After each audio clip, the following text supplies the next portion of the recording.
दोस्तों एक बार फिर से मैं आपके लिए केवीएस एडमिशन 2026-27 क्लास फर्स्ट बाल वाटिका फर्स्ट सेकंड थर्ड के ऑनलाइन फॉर्म अप्लाई प्रोसेस की अपडेट लेके आ चुके हैं। किस तरह से आप केवीएस एडमिशन 2026-27 क्लास फर्स्ट बाल वाटिका क्लास फर्स्ट सेकंड थर्ड के फॉर्म अप्लाई कर सकते हो, स्टेप बाय स्टेप कंप्लीट जानकारी आपको इस वीडियो में दी जाएगी। ऑनलाइन आवेदन करने की लास्ट डेट 2 अप्रैल 2026 है। इसमें कम ही टाइम है आपके पास ऑनलाइन आवेदन करने का, तो आप जल्द से जल्द अपना फॉर्म अप्लाई कर ले। ऑनलाइन आवेदन करते समय आपको कोई भी ऐसी गलती या फिर मिस्टेक नहीं करनी होगी जिसको करने से आपका एप्लीकेशन फॉर्म भी रिजेक्ट हो सकता है। किन किन कारणों से आपका फॉर्म रिजेक्ट हो सकता है, कैसे आप अपना फॉर्म रिजेक्ट होने से बचा सकते हो। फॉर्म अप्लाई करते समय अगर आपके सामने कोई भी टेक्निकल प्रॉब्लम आ रही है, कोई भी डिफिकल्टी आ रही है, तो उसका हल भी आपको इस वीडियो में मिल जाएगा।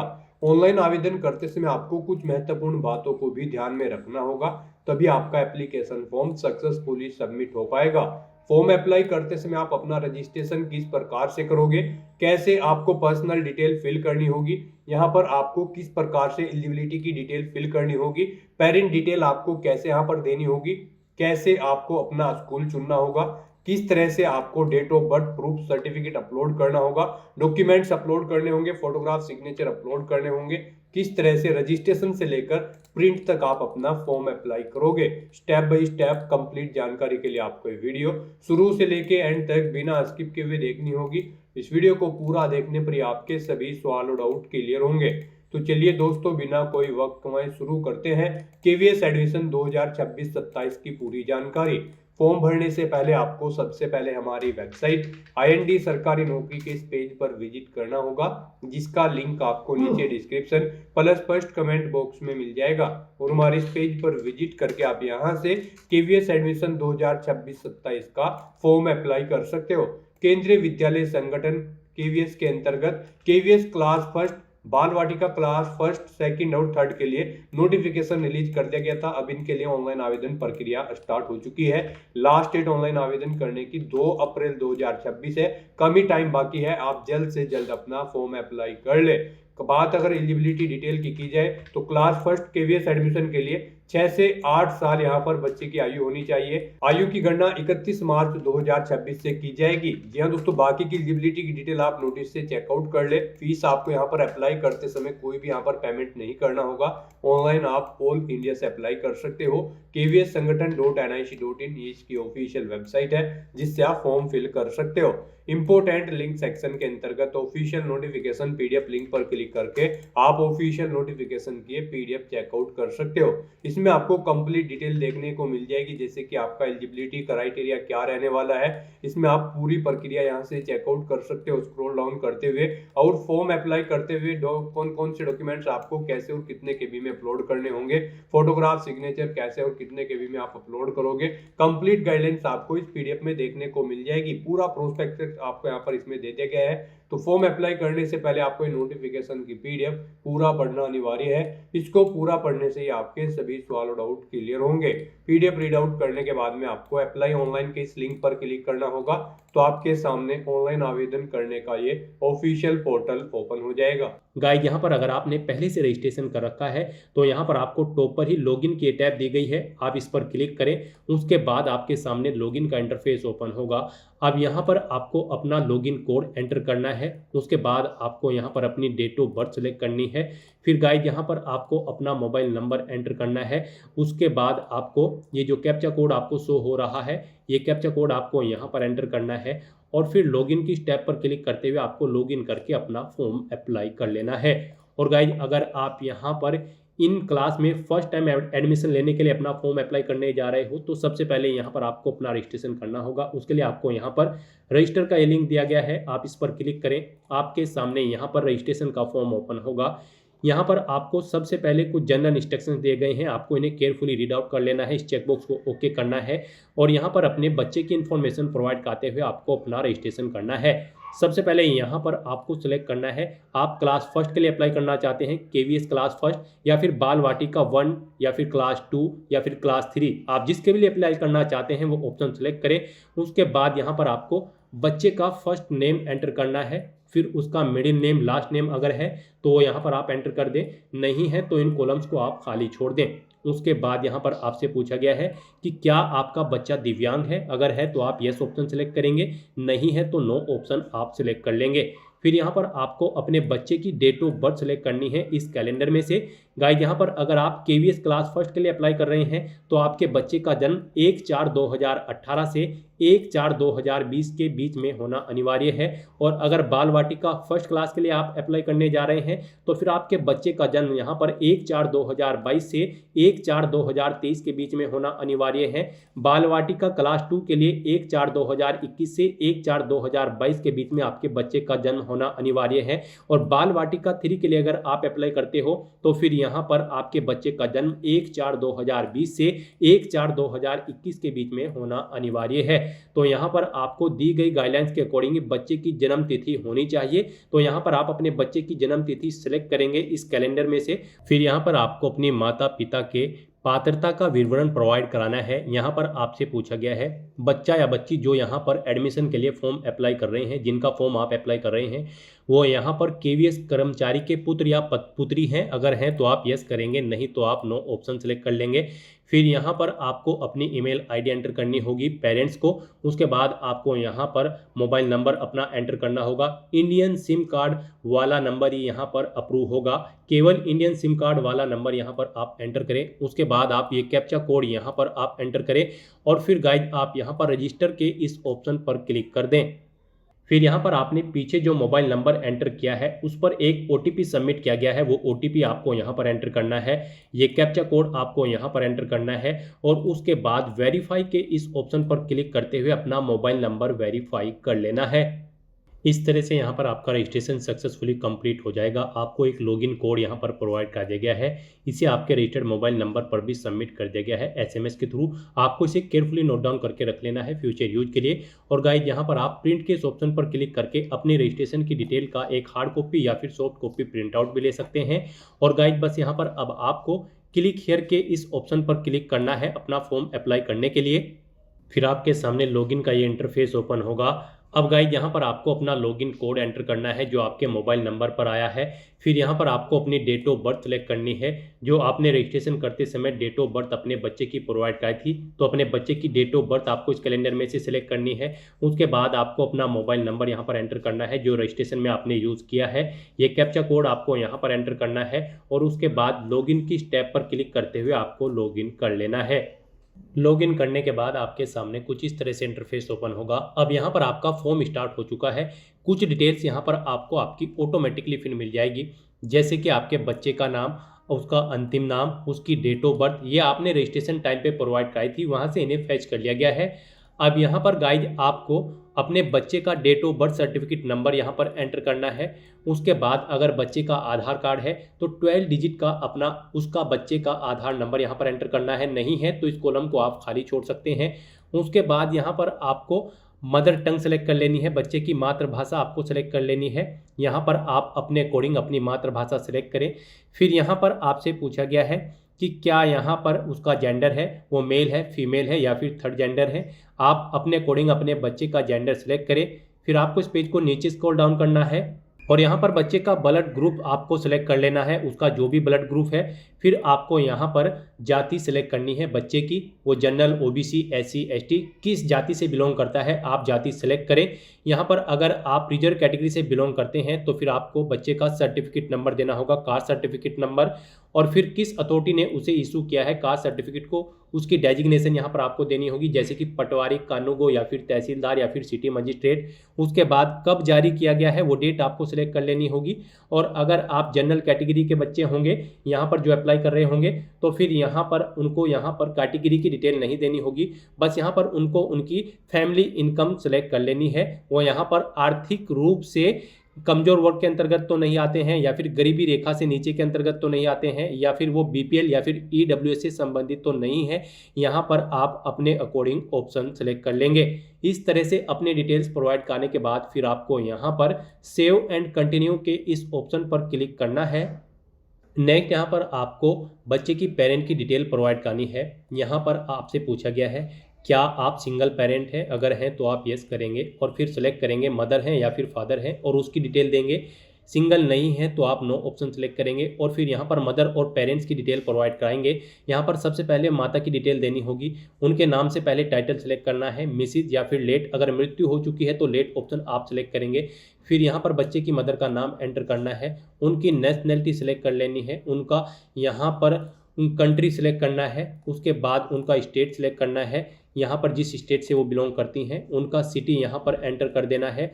फिर यहाँ पर आपको अपनी माता का करंट रेजिडेंशियल एड्रेस एंटर करना है, उनका पिन कोड एंटर कर देना है। उसके बाद आपसे पूछा गया है आपकी माता का जो आवासीय पता है, करंट रेजिडेंशियल एड्रेस है, वो यहाँ पर आपके पिता की आवासीय पते में भी ऑटोमेटिकली फिल हो जाए। क्या आप ये चाहते हैं? अगर चाहते हैं तो आप यस करेंगे, नहीं चाहते हैं, अगर एड्रेस अलग है तो आप नो ऑप्शन सेलेक्ट करेंगे, सेम है तो आप येस ऑप्शन सेलेक्ट कर लेंगे। उसके बाद यहाँ पर आपको अपनी मदर का मोबाइल नंबर एंटर करना होगा, बच्चे की माता का, उनकी ईमेल आईडी यहाँ पर एंटर करनी होगी। ये आपको ऑटोमेटिकली यहाँ पर फिल मिलेगी जो आपने रजिस्ट्रेशन टाइम पे प्रोवाइड कराई थी। अगर वही सेम है तो उसे ही रहने दें, कोई अलग है तो आप यहाँ पर मैन्युअली एंटर कर दें। उसके बाद बच्चे की माता की हायर क्वालिफिकेशन यहाँ पर सेलेक्ट कर लेनी है। फिर आपसे पूछा गया है क्या बच्चे की माता सरकारी कर्मचारी है? अगर है तो आप यस करेंगे और फिर यहाँ पर डिटेल्स देंगे उसकी।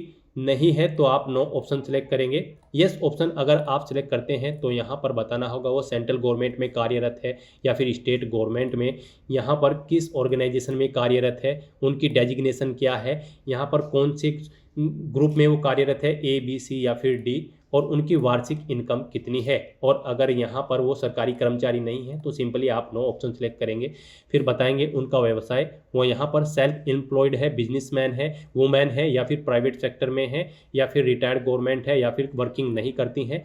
आप अपने अकॉर्डिंग यहाँ पर ऑप्शन सेलेक्ट कर लेंगे और डिटेल्स प्रोवाइड करा देंगे, उनकी वार्षिक आय, डेजिग्नेशन और ऑर्गेनाइजेशन, जिस ऑर्गेनाइजेशन में वो कार्यरत है। और अगर वो यहाँ पर कार्यरत नहीं है तो आप नॉट वर्किंग ऑप्शन सेलेक्ट करेंगे और फिर उनकी एनुअल इनकम यहाँ पर आप सेलेक्ट कर लेंगे। उसके बाद सेम ऐसे ही यहाँ पर आपको अपने फादर की डिटेल प्रोवाइड करनी है। यहाँ पर भी गाइज आपको अपने फादर के नाम से पहले उनका टाइटल सेलेक्ट कर लेना है, मिस्टर, या फिर मृत्यु हो चुकी है तो लेट ऑप्शन आप सेलेक्ट करेंगे। अपने फादर का, बच्चे के फादर का फुल नेम यहाँ पर एंटर करेंगे, उनकी नेशनैलिटी सेलेक्ट कर लेंगे, उनकी कंट्री सेलेक्ट करेंगे, स्टेट सेलेक्ट कर लेंगे उनका, और फिर उनकी सिटी यहाँ पर एंटर कर देंगे। फिर यहाँ पर बच्चे के पिता का जो करंट रेजिडेंशियल एड्रेस है वो एंटर करना होगा, उनका पिन कोड यहाँ पर आपको एंटर करना होगा। उसके बाद आपको इस पेज को नीचे स्क्रॉल डाउन करना है और यहाँ पर पूछा गया है क्या आप चाहते हैं कि आपके पिता का जो आवासीय पता है वो आपके माता के आवासीय पता फील्ड में स्वतः ही लिखा जाए। यहाँ पर अगर आप यस ऑप्शन सेलेक्ट करेंगे तो ऊपर आपने जो पता डाला है अपनी माता का, उसमें आपके पिता का एड्रेस यहाँ पर ऑटोमेटिकली ऊपर फिल्ड हो जाएगा। नहीं चाहते हैं, अलग अलग एड्रेस है अगर आपके माता पिता का, तो आप नो ऑप्शन सेलेक्ट करेंगे, सेम है तो आप यस ऑप्शन सेलेक्ट कर लेंगे। उसके बाद यहाँ पर आपको अपने पिता का मोबाइल नंबर एंटर करना है, ईमेल आईडी एंटर करनी है। यहाँ पर भी आपको आपकी ईमेल आईडी ऑटोमेटिकली फिर मिलेगी जो आपने रजिस्ट्रेशन में प्रोवाइड कराई थी। अगर वही सेम है तो आप उसे ही रहने दें, अलग है तो मैन्युअली यहाँ पर आप एंटर कर दें। उसके बाद आपको यहाँ पर बच्चे के पिता की हायर क्वालिफिकेशन सेलेक्ट कर लेनी है। फिर यहाँ पर आपसे पूछा गया है कि क्या बच्चे का पिता कोई गवर्नमेंट एम्प्लॉय है, अगर है तो येस ऑप्शन आप सेलेक्ट करें और फिर उनका यहाँ पर बताएं वो सेंट्रल गवर्नमेंट में है या फिर स्टेट गवर्नमेंट में है, किस ऑर्गेनाइजेशन में है वो आप एंटर करें, उनकी डेजिग्नेशन यहाँ पर एंटर करें, उनका ग्रुप सेलेक्ट करें, ए बी सी डी, किस ग्रुप के वो कर्मचारी हैं, वार्षिक आय यहाँ पर उनकी बताएं, एनुअल इनकम कितनी है, और अगर कर्मचारी नहीं है गवर्नमेंट के तो नो ऑप्शन यहाँ पर सेलेक्ट करें, उनका ऑक्यूपेशन बताएं, वो बिजनेसमैन है, सेल्फ एम्प्लॉयड है या फिर प्राइवेट सेक्टर में कार्यरत है या फिर रिटायर्ड गवर्नमेंट है या फिर नॉट वर्किंग है। अपने अकॉर्डिंग ऑप्शन सेलेक्ट करें, ऑर्गेनाइजेशन, पद का नाम और उनकी एनुअल इनकम यहाँ पर आप सेलेक्ट कर लें, जो भी बच्चे की पिता की एनुअल इनकम है। इस तरह से अपनी डिटेल्स प्रोवाइड करने के बाद फिर आपको यहाँ पर सेव एंड कंटिन्यू के इस ऑप्शन पर क्लिक करना है। नेक्स्ट यहाँ पर बच्चे के भाई बहन की डिटेल आपको प्रोवाइड करनी है। अगर नहीं है बच्चे के कोई और भाई बहन, वो अकेला है, तो फिर यहाँ पर आपको बस इस ऑप्शन को खाली छोड़ देना है और कंटिन्यू के इस ऑप्शन पर क्लिक करना है। और अगर बच्चे के भाई बहन हैं तो यहाँ पर आपको ऐड डिटेल के इस ऑप्शन पर क्लिक करना है और बच्चे के भाई बहन की डिटेल यहाँ पर ऐड करनी है। यहाँ पर बच्चे के भाई या बहन का नाम देना है, उसके बाद उसका जेंडर सेलेक्ट करना है, वो मेल है या फिर फीमेल, उसकी डेट ऑफ बर्थ सेलेक्ट करनी है इस कैलेंडर में से। फिर पूछा गया है कि बच्चे का भाई या बहन स्टडी कर रहे हैं, अगर कर रहे हैं तो यस करें और फिर यहाँ पर कोर्स सिलेक्ट करें, किस कोर्स में या फिर किस क्लास में वो स्टडी कर रहे हैं।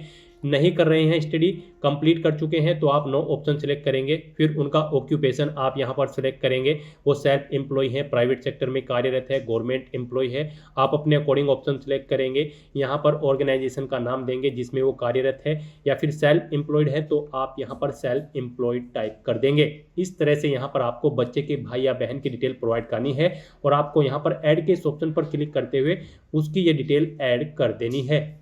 इस तरह से यहाँ पर बच्चे के भाई बहन की डिटेल ऐड हो जाएगी। इसमें अगर आप एडिट करना चाहते हैं तो एडिट के ऑप्शन पर क्लिक करके एडिट कर सकते हैं, डिलीट करना चाहते हैं तो आप डिलीट कर सकते हैं। एक या दो जितने भी भाई बहन हैं आपको 1 बाय 1 करके ऐड डिटेल के ऑप्शन पर क्लिक करते हुए यहाँ पर बच्चे के भाई बहन की डिटेल ऐड कर देनी है और उसके बाद गाइज फिर आपको कंटिन्यू के इस ऑप्शन पर क्लिक करना है। नेक्स्ट यहाँ पर आपको अपना स्कूल सेलेक्ट करना है जिसमें आप बच्चे का एडमिशन कराना चाहते हैं। यहाँ पर आपको कम से कम एक स्कूल चुनना अनिवार्य होगा। मैक्सिमम यहाँ पर 3 स्कूल आप चुन सकते हो अपनी चॉइस के अकॉर्डिंग। कम से कम एक स्कूल का चुनना आपके लिए यहाँ पर मस्ट है। तो आप यहाँ पर सबसे पहले स्टेट सेलेक्ट करें, जिस स्टेट में आप एडमिशन लेना चाहते हैं उस स्टेट में आपको यहाँ पर मल्टीपल स्कूल्स की लिस्ट शो कर दी जाएगी। इनमें आप जिस भी स्कूल में एडमिशन लेना चाहते हैं वो स्कूल आप यहाँ पर सेलेक्ट कर लें। फिर उसकी एजेंसी यहाँ पर आपको शो कर दी जाएगी स्कूल की। फिर यहाँ पर आपसे पूछा गया है इस स्कूल की दूरी आपके घर से कितनी है, 8 किलोमीटर से कम या बराबर है या फिर 8 किलोमीटर से अधिक है, आपको ऑप्शन सेलेक्ट करना है।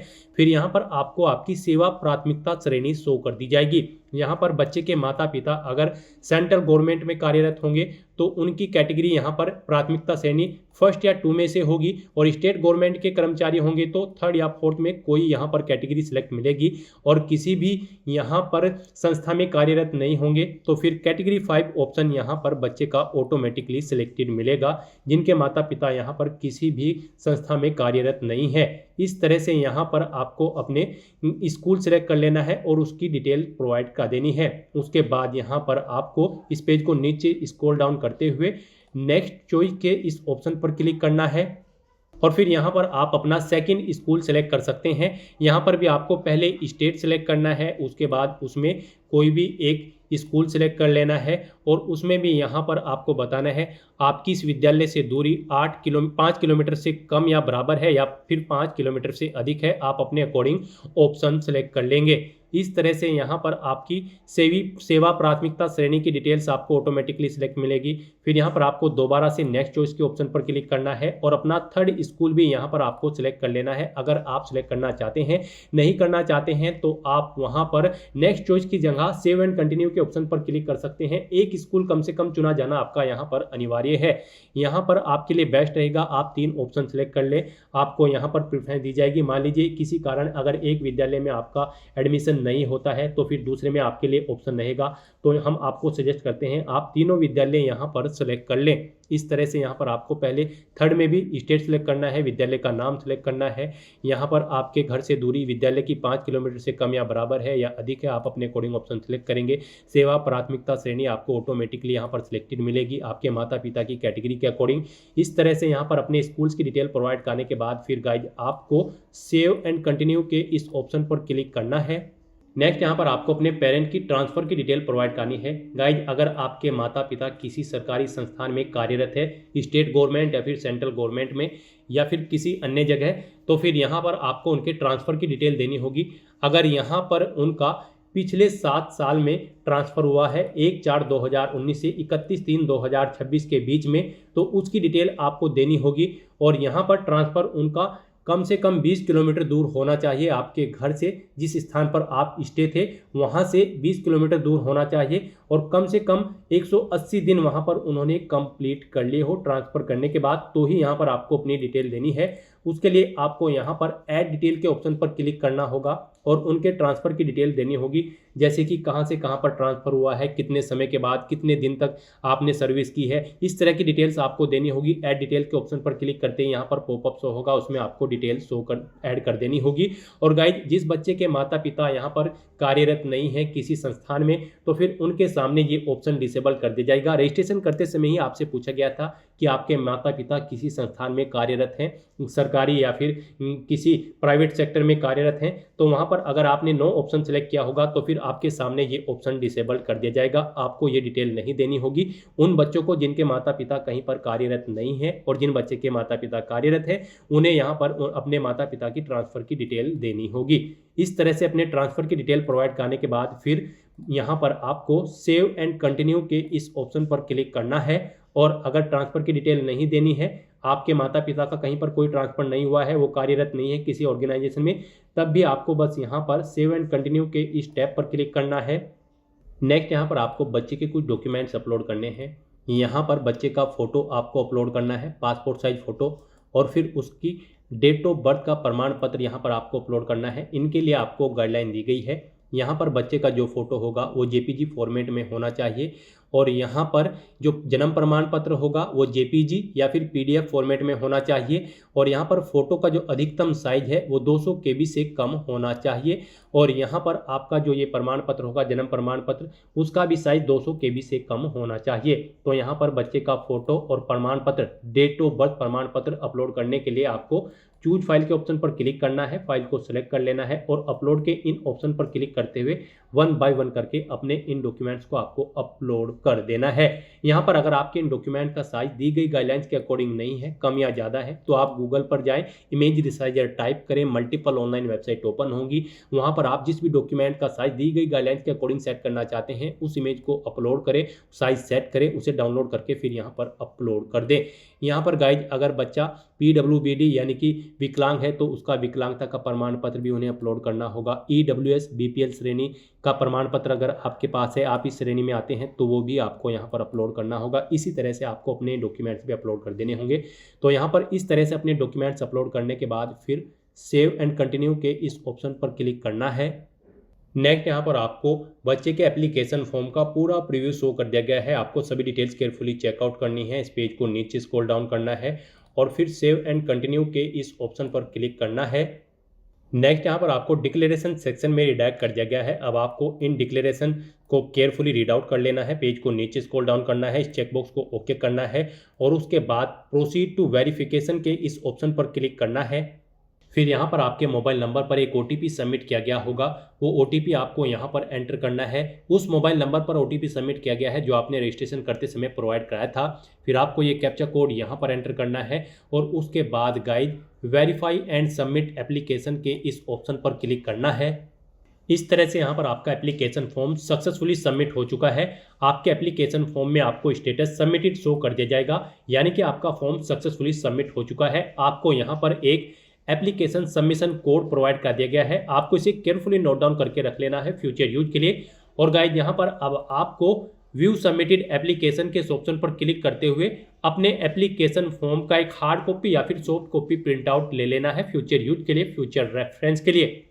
तो जैसे ही आप व्यू सबमिटेड एप्लीकेशन के ऑप्शन पर क्लिक करेंगे आपके सामने आपका फॉर्म कुछ इस तरह से शो हो जाएगा।